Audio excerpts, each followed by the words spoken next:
Mga kaidol, another tips na naman kung paano pa rin papatigasin ang ating mga daliri.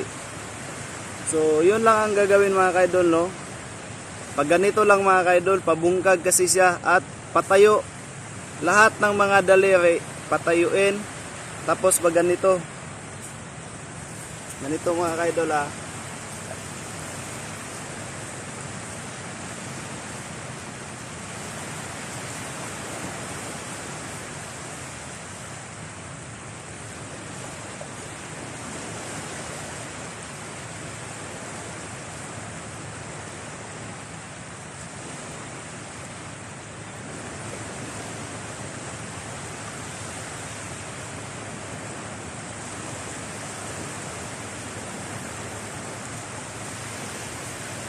So, simple lang mga kaidol, no? Pag ganito, para tumitigas dito mga kaidol, tumitigas dito.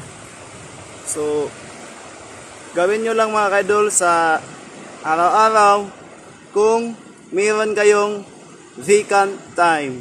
So, yun lang mga kaidol ang gagawin para kung gusto nyo tumitigas ang inyong mga daliri. So, yun lang mga kaidol.